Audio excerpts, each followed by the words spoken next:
Bienvenue à nouveau. Nous retrouvons aujourd'hui Alastair Crooke, ancien diplomate britannique et négociateur, avec des décennies d'expérience dans les conflits au Moyen-Orient. Alastair Crooke est aussi le fondateur et directeur du Conflicts Forum.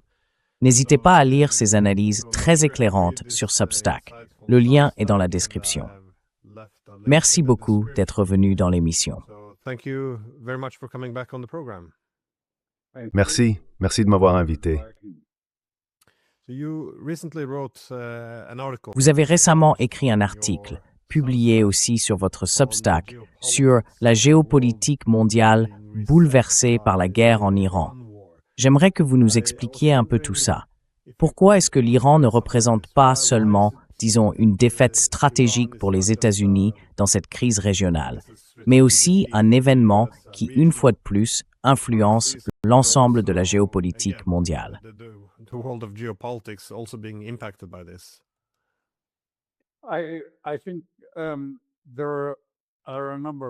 Je pense qu'il y a plusieurs raisons.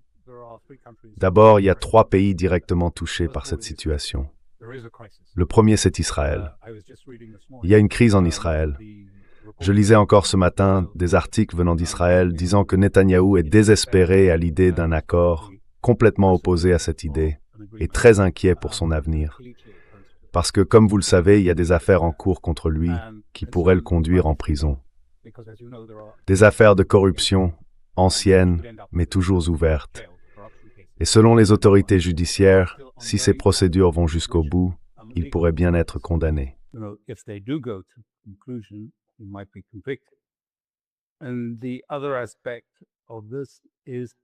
Et l'autre aspect de tout ça, ce sont les élections et la grâce que Trump essaye d'obtenir pour lui. Jusqu'à présent, cette grâce n'a pas été accordée. En fait, beaucoup demandent l'effacement complet des affaires qui le visent, toutes celles que je viens de mentionner, qu'elles soient simplement retirées du dossier et jetées à la poubelle. Pour l'instant, ça non plus, ce n'est pas arrivé. Et donc, certains pensent, et je le souligne, c'est une spéculation israélienne, en Israël, qu'il serait peut-être préférable pour Netanyahou de démissionner et de quitter le gouvernement plus tôt que prévu. Plutôt que de prononcer ce discours pendant la campagne, disons en septembre ou en octobre.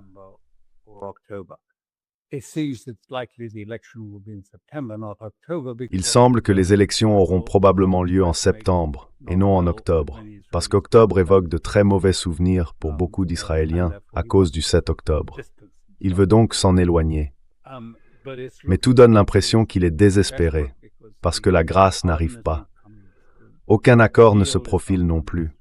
Un accord qui lui permettrait, même s'il obtenait une grâce, d'en bénéficier. Il la refuse telle qu'elle est, parce qu'il ne veut pas reconnaître sa culpabilité, et c'est une condition exigée par la loi israélienne. Les tensions montent énormément, parce qu'il y a maintenant des Israéliens qui au départ étaient très enthousiastes à l'idée que l'Amérique allait intervenir, que la plus grande puissance du monde allait s'allier à Israël pour en gros détruire l'Iran. C'est bien ce qu'ils veulent, la destruction de l'Iran.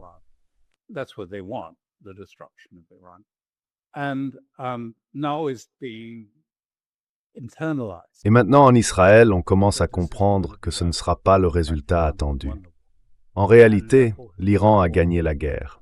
Et donc, d'une certaine manière, il a aussi gagné la guerre pour Israël, dans le sens où Israël l'a perdu.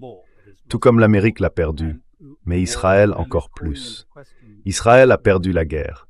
Et cela remet en cause des questions très profondes.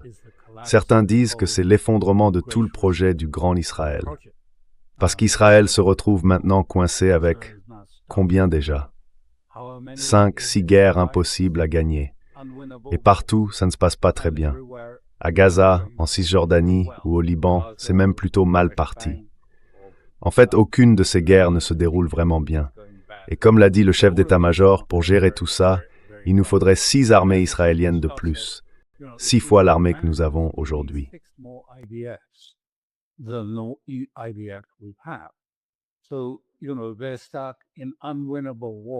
Alors, Vous savez, ils sont coincés dans une guerre impossible à gagner, avec pas assez de troupes et sans véritable issue.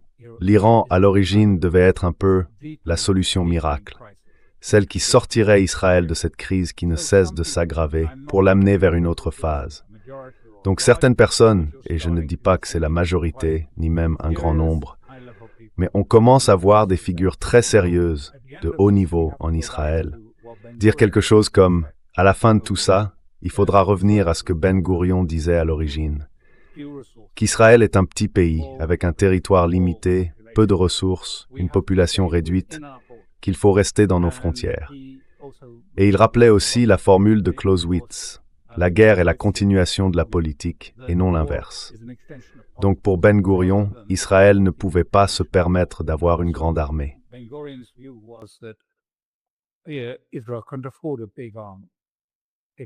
Elle pouvait avoir une petite armée professionnelle, mais elle devait compter sur les réservistes.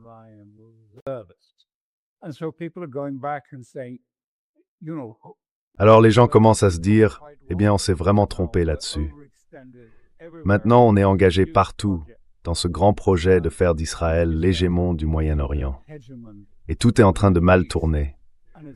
On est piégé dans toutes ces guerres qu'on a déclenchées. Du coup, certains disent, il faut revenir au modèle de Ben Gourion, rester à l'intérieur de nos frontières. Et d'autres répondent, écoutez, cette manière de gérer le problème iranien ne fonctionne pas. Elle ne mènera à aucune solution. Cette idée de pousser les États-Unis à détruire l'Iran, ça ne marchera pas. Alors il faut qu'on trouve une vraie solution.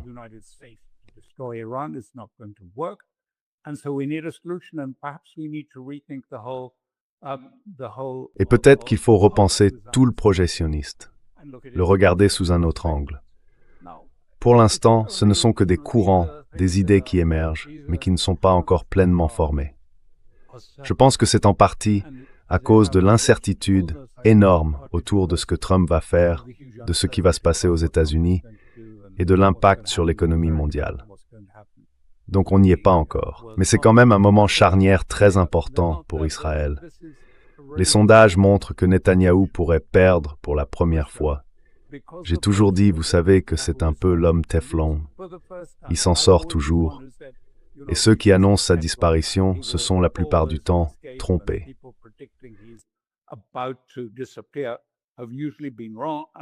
Et j'ai toujours dit, vous savez, il se faufile partout et il arrive toujours à s'en sortir de ses problèmes politiques.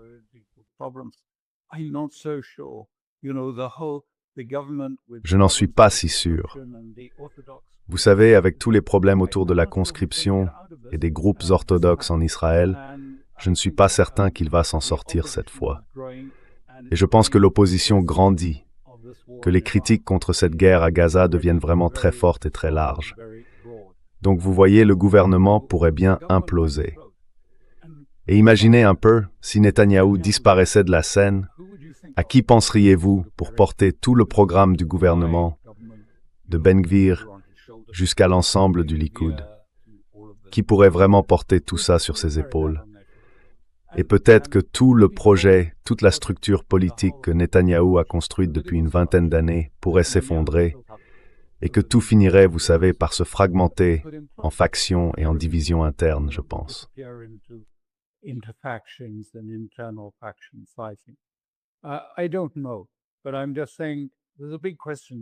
Je ne sais pas, mais je dis simplement que ça soulève une grande question. Et vous m'avez demandé pourquoi j'ai dit que d'autres choses changeaient aussi. Je pense que c'est très clair. La Russie est en train de changer.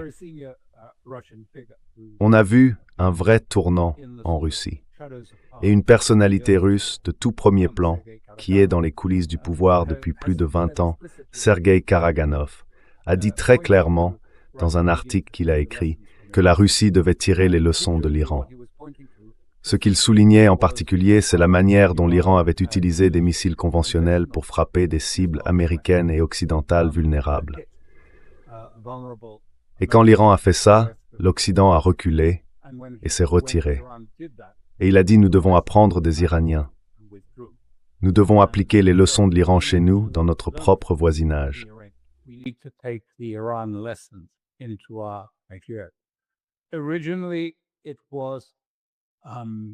Au départ, c'est sorti quand ce sujet est devenu le centre de son attention, et ça a fait évoluer ses idées.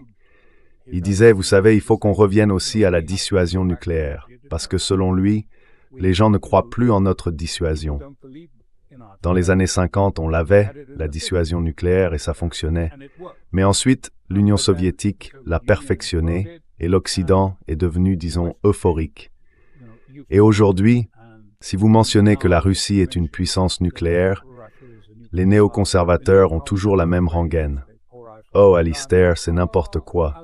Poutine n'oserait jamais. Vous savez, il y a l'OTAN, et maintenant on a toute l'OTAN avec son PIB et sa puissance militaire face à la Russie. Ça change complètement la donne.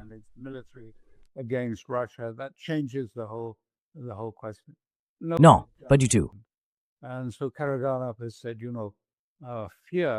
Et donc Karaganov a dit que la peur et le sentiment qu'il y a derrière les armes conventionnelles, et il est très clair là-dessus, la première ligne, ce sont les armes conventionnelles, eh bien, il pousse la Russie à vraiment continuer à développer une force conventionnelle. Mais au bout du compte, il dit qu'en dernier recours, quand la survie du pays est en danger, il faut que les gens aient peur de l'arme nucléaire. Et en fait, je pense que ce sera aussi dans l'intérêt des Européens, à un moment où les Européens sont, disons-le, en train de s'échauffer, de répéter sans cesse « guerre, guerre, guerre » avec la Russie, dans une sorte de frénésie croissante autour de la Russie et de l'État européen. Et en réalité, ils s'enferment encore davantage en disant « on ne peut pas discuter », et en plus on va sanctionner tous ceux qui utilisent du pétrole ou du gaz russe, même si c'est acheté par des pays tiers, comme l'Inde, ou par des voies détournées.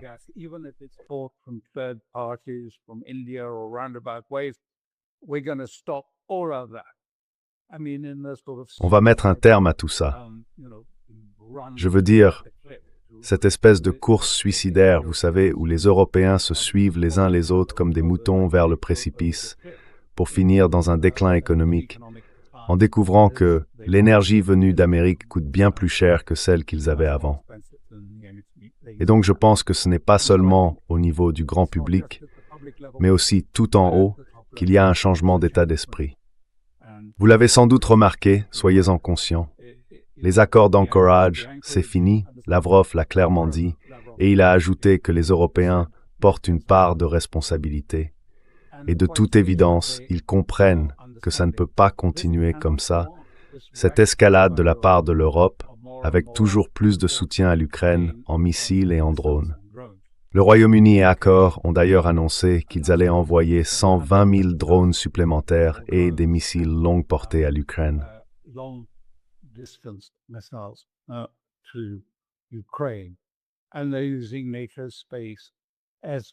Et ils utilisent l'espace aérien et le territoire de l'OTAN dans les pays baltes pour tirer ces missiles vers Saint-Pétersbourg et d'autres endroits, en partant du principe que, puisque c'est l'espace de l'OTAN, l'article 5 du traité leur offrirait une protection contre toute riposte de la Russie. Eh bien, ils pourraient se tromper. Peut-être que les choses vont changer. Mais je pense que ce que la Russie a dit est un peu différent. Ils ont déclaré « Désormais, nous frapperons les centres de décision ». Et je crois que ce qu'ils veulent dire par là, c'est que le centre de décision n'est pas en Lettonie. Ils savent très bien où il se trouve. Il est en Grande-Bretagne, en France et en Allemagne. C'est là que se conçoit cette stratégie d'escalade progressive, pas en Lettonie. La Lettonie n'est qu'un instrument dans ce processus. Donc, à mon avis, la situation évolue très vite.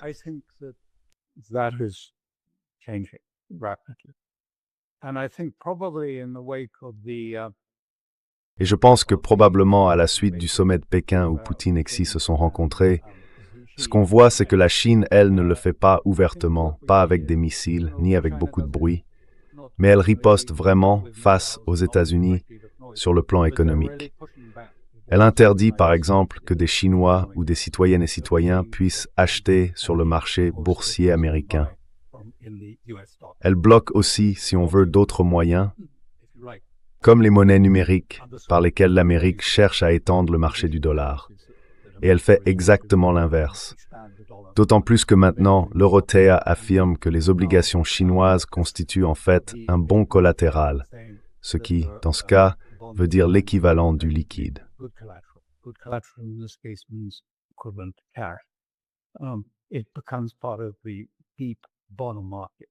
Ça fait désormais partie du grand marché obligataire mondial. Donc, il résiste aux tentatives des États-Unis de mettre la pression sur la Chine, que ce soit ses investissements, ses dépenses en capital ou son accès au financement. En fait, ça a renforcé le marché obligataire chinois. Même des États européens émettent maintenant des obligations libellées en yuan. Donc la Chine riposte sur plusieurs fronts. C'est pas très médiatisé, ça ne fait pas beaucoup de bruit. Mais, tout comme la Russie est entrée dans une nouvelle phase, la Chine, elle, a adopté des mesures discrètes mais très fermes pour freiner l'expansion américaine. Regardez ce qui est arrivé à Nvidia et à sa stratégie. Les Chinois ont tout simplement repris l'ensemble de leur marché intérieur.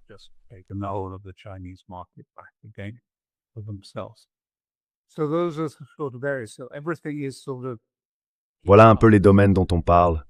Tout est en train de s'échauffer, à mon avis, et c'est devenu beaucoup plus dur vis-à-vis de l'Occident dans son ensemble. La Russie en particulier est très en colère contre l'Europe. Une colère vraiment viscérale, et pas sans raison. Et puis il y a, je pense, une réaction chinoise très ferme, qui se prépare face à ces mesures économiques assez limitées qu'on a imposées à la Chine. En gros, ils ont dit « Très bien, allons-y. Fini le ton conciliant, place à une stratégie de riposte économique. Pas de grandes déclarations, pas de tambour ni de trompette, mais c'est, je crois, ce qui est en train de se passer. »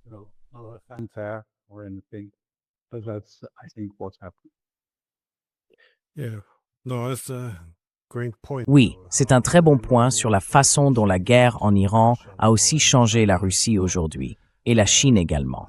J'avais un commentaire et une question. Mon commentaire, c'est que oui, j'ai aussi interviewé le professeur Karaganov sur ce sujet. Et encore une fois, j'ai vraiment l'impression qu'à Moscou, c'est pas seulement lui. Ce qu'il dit reflète bien à quel point l'état d'esprit a profondément changé là-bas. Et je pense qu'en Occident, on devrait parfois prendre un peu de recul, parce que pendant plus de 30 ans, sous l'ère hégémonique, on a eu ce luxe, si on peut dire, de ce que signifiait la guerre. On pouvait attaquer, on pouvait envahir de petits pays plus faibles. Et au fond, la guerre devenait quelque chose qui se passait sur le territoire des autres. On gardait un contrôle total sur l'escalade.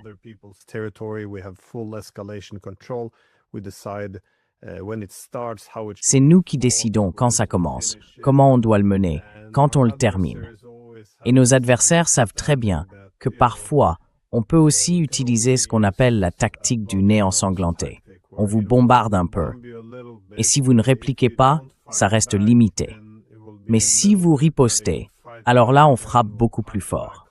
Et je pense que dans une certaine mesure, c'est ce que les Russes veulent aussi.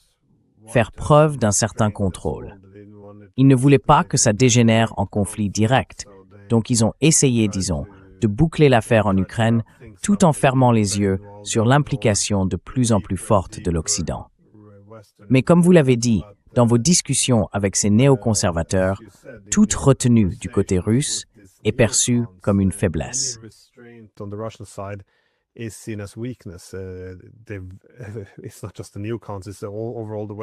Ce n'est pas seulement les néoconservateurs, c'est l'ensemble des médias occidentaux et des responsables politiques. Je pense qu'ils en sont arrivés à un point où ils se disent que ce n'est plus possible. Avec ce niveau d'implication de l'Occident, l'audace de frapper depuis le territoire de l'OTAN et le fait de parler ouvertement de produire en masse des armes pour frapper et détruire les infrastructures énergétiques russes, ça ne peut pas continuer. Et pourtant, on me dit sans arrêt, ils ne vont rien faire. Mais dans ce cas, ils prennent le risque d'une troisième guerre mondiale par inaction.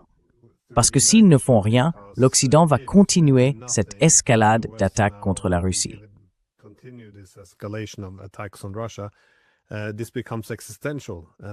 Là, on entre dans quelque chose d'existentiel. Et à un moment donné, les Russes seraient obligés de répondre avec des armes nucléaires. Donc vous voyez, aussi triste que ce soit, ça paraît assez rationnel de commencer à riposter contre des pays de l'OTAN. Et c'est très dangereux de devoir admettre ça. Pardon, ma question. Désolé si vous aviez...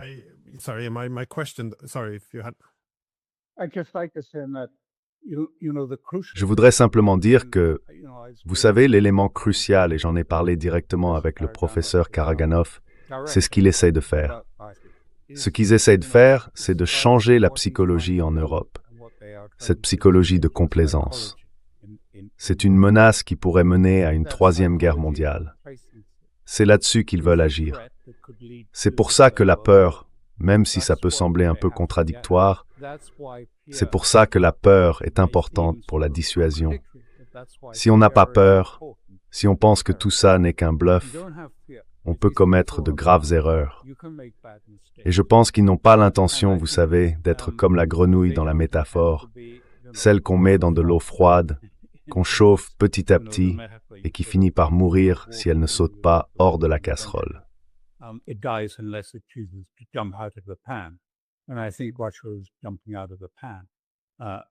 Et je pense que la Russie saute hors de la poêle et n'a aucune intention de se faire cuire.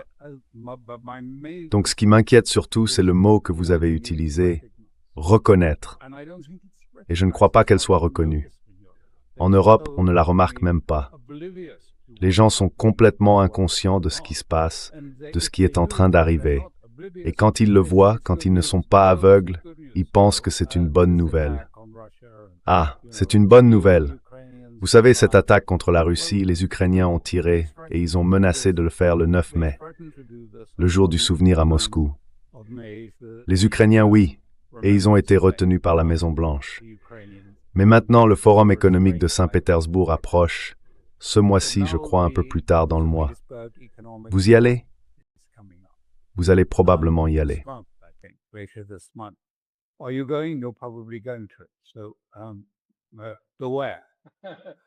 Alors méfiez-vous, parce que je pense que vous savez qui peut le dire.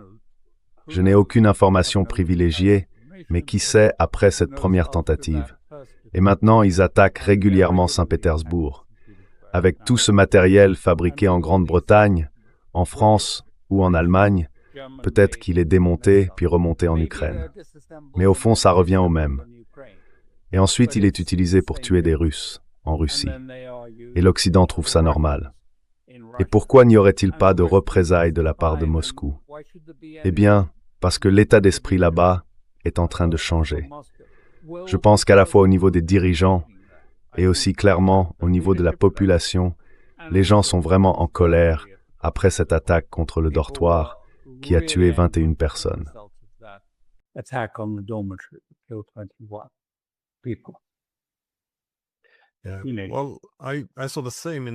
Eh bien, j'ai vu la même chose dans les médias, partout en Occident. En gros, on dit maintenant que les attaques contre les infrastructures énergétiques russes commencent à se faire sentir dans l'économie du pays et qu'il y a une sorte de grande satisfaction à ce sujet. Mais on ne semble pas comprendre que tant que ce n'était que de petites piqûres, les Russes pouvaient se permettre d'encaisser les attaques occidentales, déguisées en attaques ukrainiennes. Mais à partir du moment où ces frappes deviennent vraiment puissantes, pourquoi est-ce qu'on se réjouit? Ça veut dire que les Russes ne peuvent plus faire comme si de rien n'était. Ils vont devoir trouver un moyen de riposter contre l'Europe et bien sûr intensifier la guerre en Ukraine.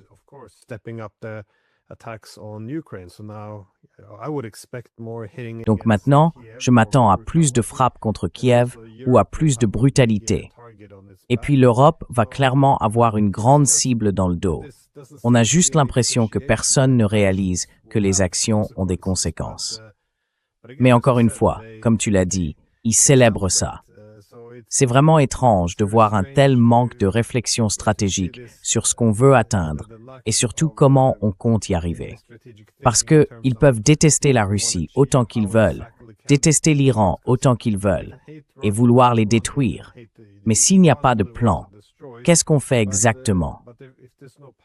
Je ne comprends plus la politique. Parce que franchement, je ne pense plus que ça ait du sens. Oui, je crois qu'ils ont abandonné la raison depuis un bon moment déjà.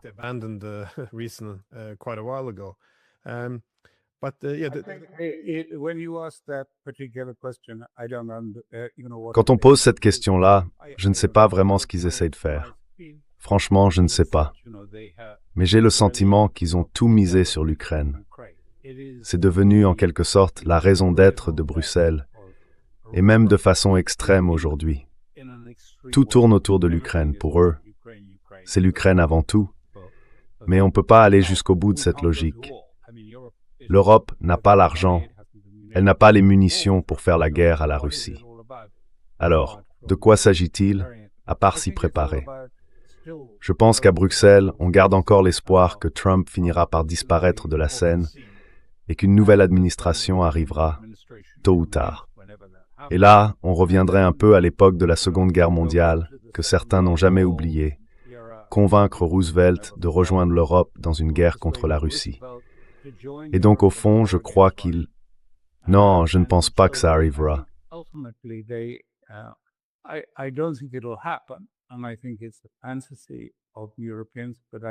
je pense que c'est un fantasme des Européens. Ils s'imaginent, un peu comme Israël s'imaginait, pouvoir entraîner les États-Unis dans une guerre contre l'Iran. Les Européens, eux, rêvent de montrer à l'Amérique que la Russie est faible, pour qu'on puisse ensuite l'amener à se joindre à eux. Et vous vous souvenez, le roi Charles a dit exactement ça après son passage au Congrès. Il a déclaré que désormais, l'Amérique devait se préparer, avec l'Europe, à une guerre contre la Russie. Je ne sais pas comment, enfin c'était vraiment une chose incroyable à dire. Pourquoi cela serait-il dans l'intérêt de l'Europe? Et pourtant, de façon assez étrange, il l'a dit. Évidemment, son discours a été en partie rédigé par le gouvernement, mais malgré tout, il l'a prononcé. C'était vraiment extraordinaire d'appeler ainsi à une guerre américano-européenne contre la Russie.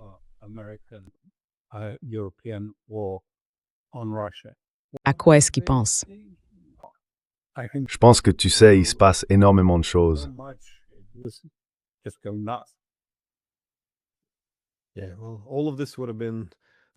Oui, enfin, tout ça aurait été impensable à l'époque.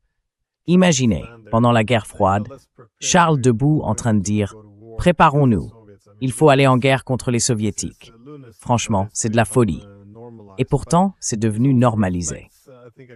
Mais ça montre aussi, je pense, un point commun entre la Russie et l'Iran. Quand on se trouve dans une situation stratégique où tout est en jeu, où le résultat sera soit tout, soit rien, les pays sont prêts à prendre des risques incroyables et à faire des choses vraiment insensées. Encore une fois, c'est pour ça que l'objectif devrait être de chercher une solution qui ne soit pas du tout ou rien, surtout quand vaincre l'adversaire n'est pas une option. Et comme vous l'avez dit, à propos de la Russie, je le répète souvent, il faut faire attention à ce qu'on souhaite. Parce que si la Russie est en train de perdre,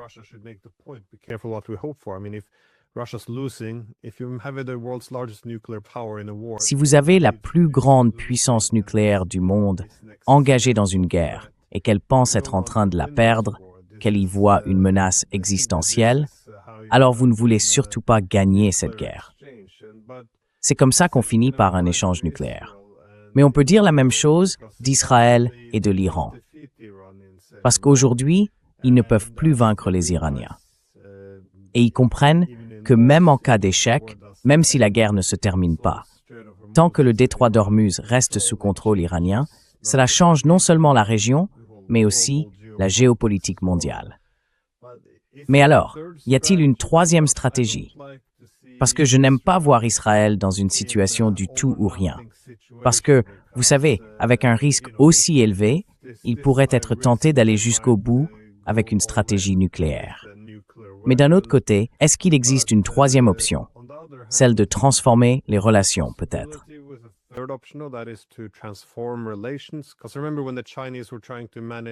Je me souviens, à l'époque, où les Chinois essayaient de gérer ou de négocier une amélioration des relations entre les Saoudiens et les Iraniens. L'ancien chef du Mossad, Ephraim Halevi, avait alors déclaré peut-être qu'on devrait faire la même chose. Il n'y a aucune raison pour laquelle nous ne pourrions pas avoir des relations fondamentalement différentes avec les Iraniens. Et d'ailleurs, je sais que vous aviez aussi mentionné, lors d'une précédente conversation, que cette guerre permanente et extrême épuise l'esprit, l'âme ou même l'avenir d'Israël lui-même. Alors, existe-t-il une voie possible pour les Israéliens? Les Européens, eux, pourraient envisager une architecture de sécurité pan-européenne avec les Russes.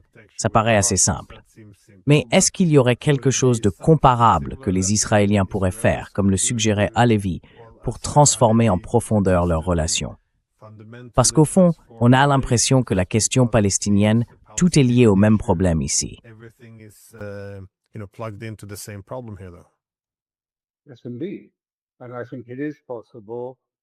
Oui, tout à fait.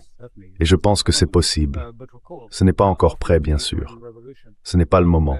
Mais souvenez-vous, après la révolution iranienne, Israël a entretenu de bonnes relations avec Téhéran pendant un certain temps. En partie, il vendait des armes pour la guerre Iran-Irak. Mais ensuite, il y a eu un changement en Israël quand le Parti travailliste est arrivé au pouvoir. Le Parti travailliste voulait modifier l'équation. Parce qu'à l'époque, l'idée, c'était que la périphérie représentait les alliés d'Israël et que le monde arabe proche était l'ennemi. Ils ont voulu inverser cela et faire la paix avec les États arabes. Et donc à ce moment-là, tout s'est inversé. La périphérie est devenue l'ennemi et les États arabes sont devenus, comme on le voit aujourd'hui, ceux qu'on essaie de rallier aux accords avec l'Iran.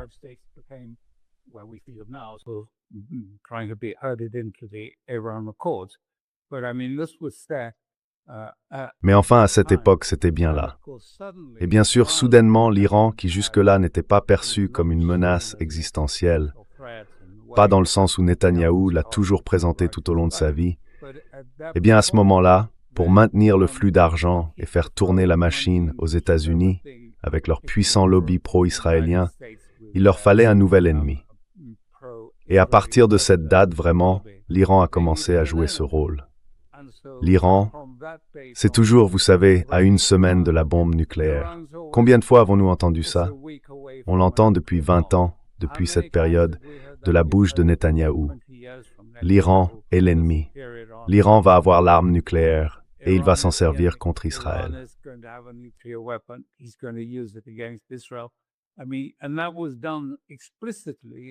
Je veux dire, tout ça a été fait clairement pour faciliter le basculement vers le proche étranger, pour faire la paix avec ce proche étranger, mais au détriment du front arabe.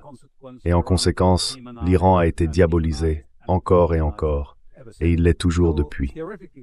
Donc en théorie du moins, Israël pourrait choisir de revenir en arrière, non pas pour faire des États arabes des ennemis, mais pour revenir à une autre compréhension de la situation. Vous savez, si vous me demandez au fond comment, et je pense que ça arrivera un jour, comment Israël peut sortir de cette impasse, eh bien la seule chose qu'il pourrait faire, ce serait de parler à l'Iran. Ce ne serait pas si difficile. En fait, quelqu'un en Israël l'a déjà suggéré. C'était le président de la commission de l'énergie atomique.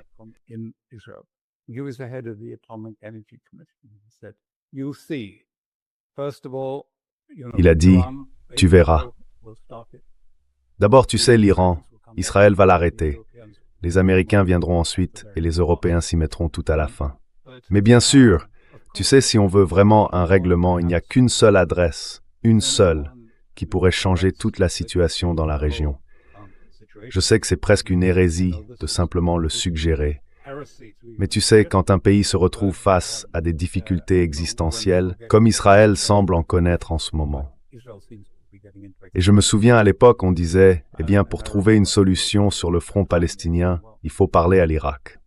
Eh bien, pour trouver une solution à l'échelle régionale, il faudrait parler à l'Iran. Et c'est en train de se faire d'une certaine manière de façon un peu détournée.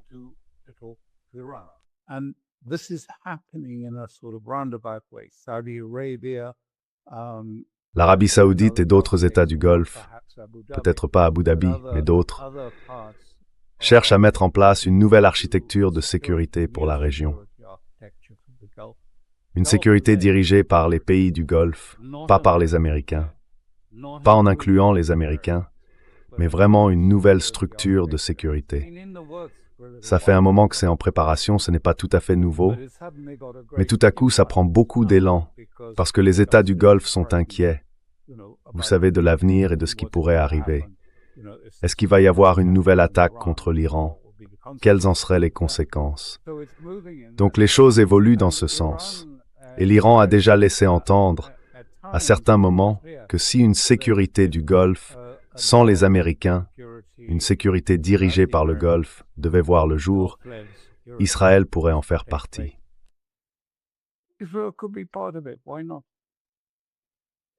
Pourquoi pas? Eh bien, tout cet objectif, comme on l'a vu, celui de s'allier avec les pays arabes du Golfe dans le voisinage proche contre l'Iran, eh bien, il semble que ça ne soit peut-être plus tenable une fois cette guerre terminée.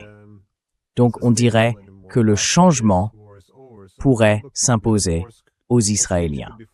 Parce qu'il ne semble pas que les Iraniens aient vraiment besoin, enfin qu'ils aient forcément besoin d'un accord politique avec les Américains. Parce que s'ils contrôlent le détroit d'Ormuz, je pense que, enfin, si j'étais conseiller du gouvernement iranien, je leur dirais ce qu'ils savent déjà.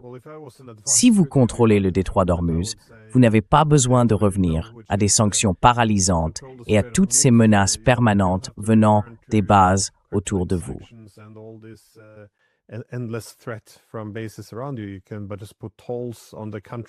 Vous pouvez simplement imposer des péages aux pays, des péages plus élevés à ceux qui vous imposent des sanctions, pour les inciter à les lever. Mettre un péage plus élevé sur ceux qui vous menacent en accueillant des bases américaines. Imposer aussi des péages aux pays qui utilisent le dollar pour leur vente d'énergie. En gros, il s'agit de démanteler le lien entre le pétrodollar et la région. Et puis, il faut le dire, ces bases ont déjà été en grande partie détruites, les bases américaines dans les États du Golfe. À un moment donné, beaucoup de pays arabes vont peut-être se demander s'il est vraiment judicieux de les reconstruire. Ils devront s'adapter à une nouvelle réalité, s'ils constatent que la présence américaine leur a apporté la guerre plutôt que la sécurité. En somme, il n'y a plus de retour possible à l'ancien statu quo.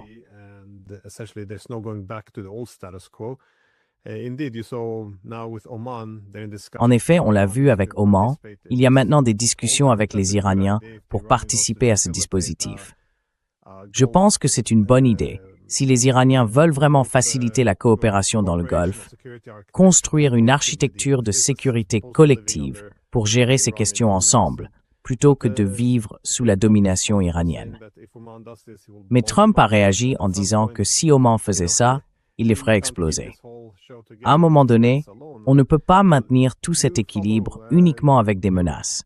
Alors, vous et votre épouse, vous suivez de très près les médias israéliens, surtout la presse en hébreu, sur votre Substack. Est-ce que vous voyez une réaction concernant la viabilité de cette architecture régionale de sécurité? Et est-ce qu'il pourrait y avoir, selon vous, un changement fondamental dans cette architecture, comme celle que Halevi a décrite?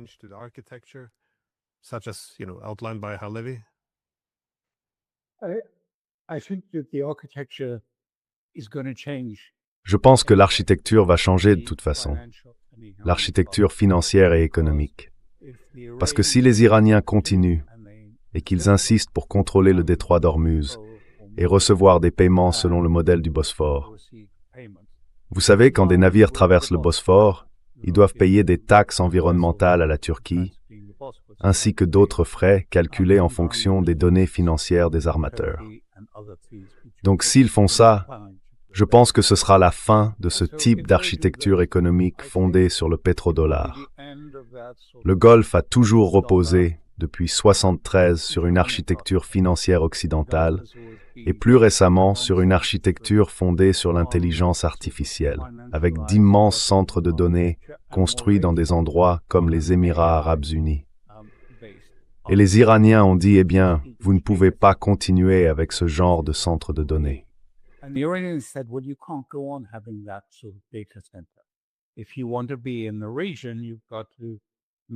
Si vous voulez être présent dans la région, il faut vraiment vous y intégrer.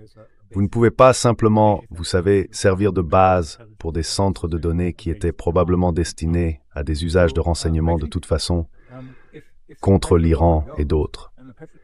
Donc je pense que si le pétrodollar disparaît, et par pétrodollar j'entends ce qui était à l'origine l'intention des États du Golfe, c'était de profiter du prix élevé du pétrole, de le maintenir haut, puis d'envoyer les recettes sous forme d'épargne vers Wall Street. Et cet argent a été, en gros, le levier de la grande financiarisation qui a eu lieu en Occident, surtout après 2008, avec une énorme concentration de richesses entre les mains d'une élite au détriment de l'économie réelle en Occident.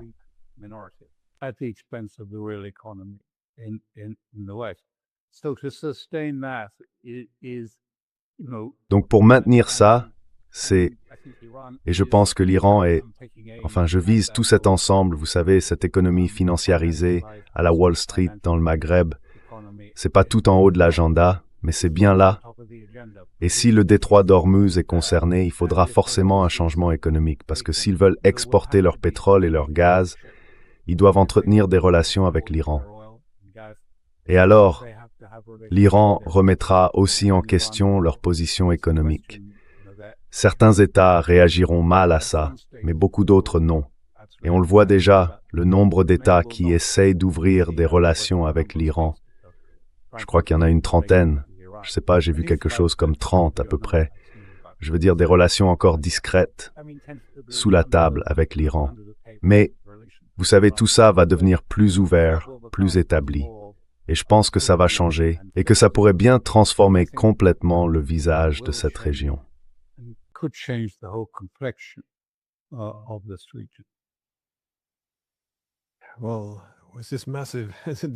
Eh bien, avec ce déplacement massif dans la répartition du pouvoir, il faut être réaliste. L'ancien statu quo ne peut plus fonctionner. Même les États-Unis, je pense, vont devoir revoir leurs priorités. Parce qu'il semble que l'administration Trump reste très attachée à cette idée de primauté mondiale. Mais encore une fois, ça finit par se retourner contre eux, puisque ça ne correspond plus à la réalité du rapport de force. On l'a bien vu avec toutes ces guerres. D'abord, ils ont envoyé toutes leurs armes à l'Ukraine pour combattre les Russes, et ensuite, quand il a fallu affronter les Iraniens, ils n'avaient plus assez d'armes pour défendre les États du Golfe.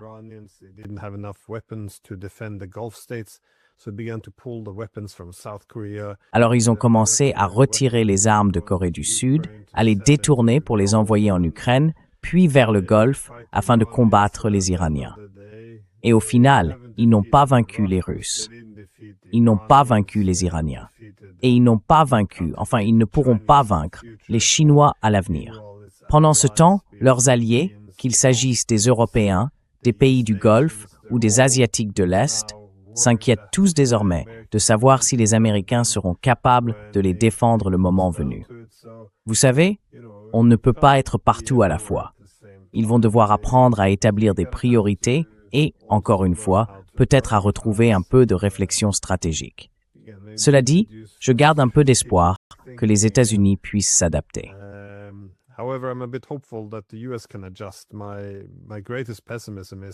En ce moment, ce qui me rend le plus pessimiste, c'est l'Europe. Franchement, je ne vois rien. Je veux dire, je ne comprends pas comment, il y a encore quelques années, on pouvait reconnaître que l'élargissement de l'OTAN, ou, comme l'avait dit Angela Merkel, le fait que cela serait perçu par les Russes comme une déclaration de guerre. Et maintenant, tout à coup, on en est à un point où on n'imagine plus aucune architecture de sécurité européenne qui ne soit pas fondée sur la domination de l'Occident. Alors même que les Américains annoncent qu'ils veulent se retirer. Alors même qu'on sait qu'on ne peut pas vaincre les Russes. Alors même que toutes les sanctions échouent. Et pourtant, il n'y a aucune imagination politique pour autre chose qu'un retour à une sorte de bloc de la guerre froide. C'est incroyable. Bref, tu as un dernier mot avant qu'on conclue.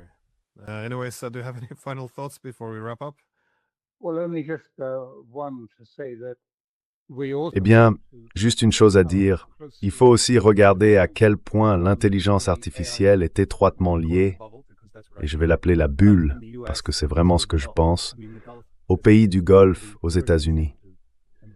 Je veux dire, le Golfe a investi des milliards, voire des milliers de milliards dans des projets d'IA aux États-Unis. Et il a accueilli, vous savez, pour environ 30 milliards de dollars de centres aux Émirats arabes unis.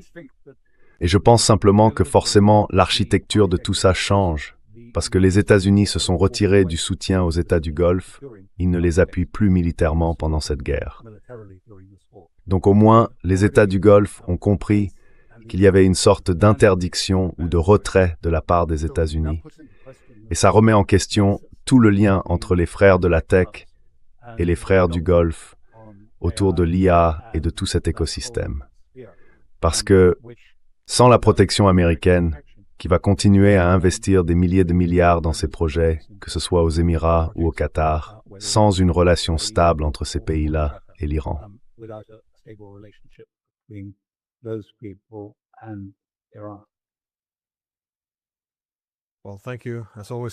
Eh bien, merci, comme toujours, d'avoir pris le temps et partagé quelques-unes de vos réflexions. Et pour les auditeurs, encore une fois, je recommande vivement de visiter le Substack du Conflict Forum. C'est plein d'analyses très intéressantes. Merci encore. Et si, Tower. Et à bientôt.